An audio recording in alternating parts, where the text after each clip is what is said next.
5,400 नए केसेस मिले हैं। अभी उत्तर प्रदेश में और क्या बाकी है? देखिए, लखनऊ उत्तर प्रदेश में सबसे ज़्यादा केस है। करीब 6,787 लोग इस समय कोरोना की चपेट में लखनऊ में भर्ती हैं और संख्या बहुत बड़ी है, दिन रात बढ़ती जा रही। कोरोना बहुत खतरनाक रोग है, इसमें कोई शक नहीं। लेकिन उत्तर प्रदेश सरकार या कोई भी सरकार हो, आप सरकार को जो लोग दोष देते हैं विपक्ष के, अगर उनकी सरकार होती तो वो भी टेस्ट कराते, अस्पताल की व्यवस्था करते, दवाई करते। जनसंख्या बड़ी है प्रदेश की, आसान नहीं है सबको ये दवा दे पाते।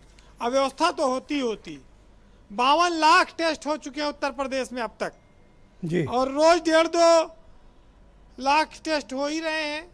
सरकार की कोशिश है, मैं सरकार को बचा नहीं रहा हूँ, लेकिन इतना ज़रूर कहूँगा कि सरकारों के पास इससे ज़्यादा और करने के लिए कुछ है नहीं।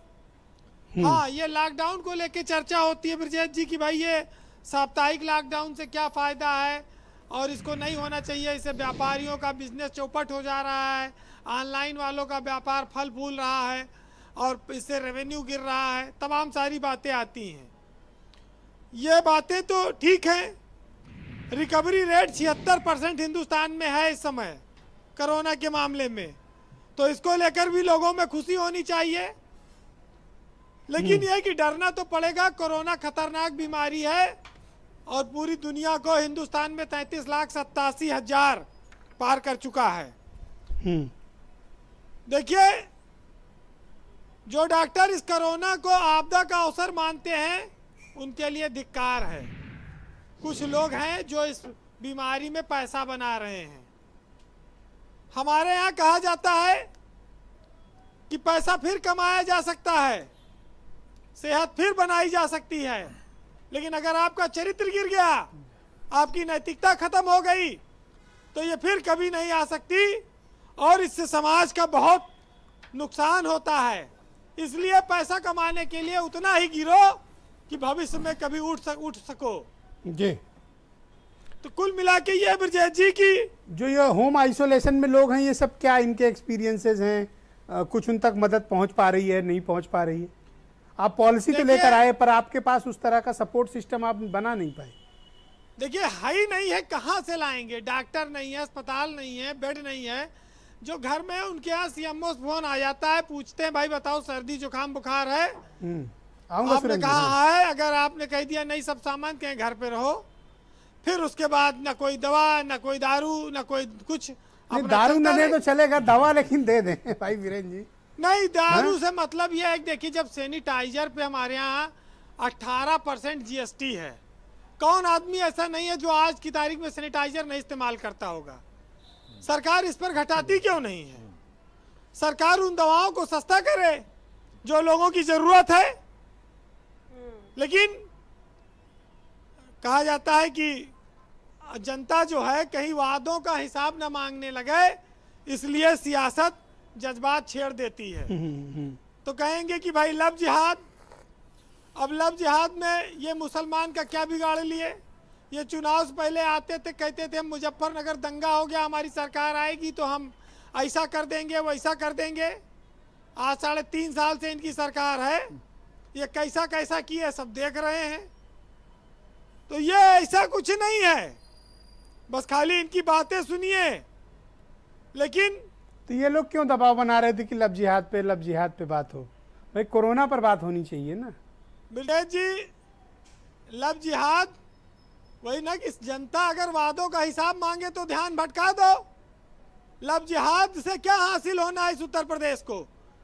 ना लव जिहाद कहीं हो रहा है और कहीं हो रहा है। दो लोग आपस में प्यार करते हैं, शादी कर लिए, हाँ। ये इन्होंने उसको नाम दे दिया लव जिहाद। जब एडल्टरी को सुप्रीम कोर्ट ने मान्यता दे रखी है और 2 धर्मों के लोग अगर शादी करें तो लव जिहाद है। और ये रोक, समझाइए सुरेन जी को ये बात। ये रोक तो पा नहीं रहे हैं, ये क्या कर दे रहे हैं? ये कटवा देंगे उनको, ये भगवा देंगे या उनको जेल भेज देंगे, क्या कर देंगे? कुछ नहीं। ये सरकार, ये देखिए, ये राजनीतिक दलों का एक प्रोपोगंडा है और सिर्फ लोगों को गुमराह करने के लिए। यहाँ मास्क लगाओ, सैनिटाइजर लगाओ, पुलिस चालान करे, यही कोरोना से हमारी लड़ाई। अच्छा, आज आप सुबह की मीटिंग में बता रहे थे कि यूपी पुलिस बढ़िया अच्छा मोटा माल कमा के दे रही है सरकार को। भाई 1.5 करोड़ रुपया पर डे आप- चालान काट के वसूल लेती, ये बढ़िया टेक्निक खोजी। हाँ 68-70 करोड़ रुपया ये वसूल चुके हैं मतलब कोरोना डेली में। एक अपनी सैलरी तो निकाल ही लेंगे चालान हाँ। काट के। वाह, कोरोना में अभियान चला रखा है, जनता से पैसा आई वसूलो। Really appreciate. पुलिस का दिमाग देखो, अद्भुत है। पुलिस का दिमाग भी अद्भुत है ब्रजेश जी, आपदा को और अवसर। समाज के लोगों का भी दिमाग अद्भुत है, एक से एक है। एक सज्जन जो है पंगत में खाना खाने बैठे थे N95 मास्क लगा के, और जैसे मास्क उन्होंने उतार के मेज पे रखा, पता नहीं कौन दोना समझ के उसमें रायता डाल गया। बड़ी मुश्किल है समाज में जो है जी पाना। कंक्लूड करेंगे। देखिए आप जो है ना सुरेंद्र जी को बहुत छेड़ते हैं। तो ये मैं तो यही कहूंगा कि कोरोना से लड़ाई हमको आपको जनता को लड़नी, किसी के भरोसे नहीं रहना है जी। क्योंकि हमारे आपके पास जो है वो नोच ले जा रहे हैं। भाई 500-600 रुपया जिसकी रोज की मजदूरी है, अगर 300 रुपया चालान कट जाएगा 500 रुपया, तो वो क्या खाएगा, क्या अपने बीवी बच्चों को देगा। पर ये कि एक नया रेवेन्यू सोर्स डेवलप हो गया ना, तो ये भी तो है। अगर सरकार 1.5 को करोड़ इसको रुपया रोकना अगर चाहिए। रितेश चंद अवस्थी अगर रेवेन्यू में बढ़ा दे रहे हैं, तो मतलब ये तो चमत्कार है। उन्होंने नया तरीका इजाद कर लिया। अच्छा चलिए, अब आपको एक बहुत शानदार आज शेर सुनाऊंगा, हाँ और मजा लीजिएगा कि सरकार और अफसर और मरीज इन तीनों के क्या स्थितियां हैं और तीनों क्या कर रहे हैं। हाँ, नदीम भाई प्रतीक्षा में है, जल्दी सुनाओ।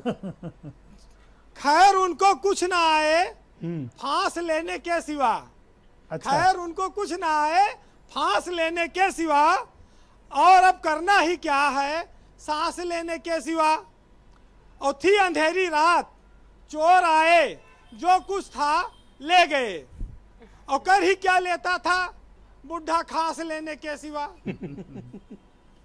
बहुत बहुत शुक्रिया, धन्यवाद वीरेंद्र जी।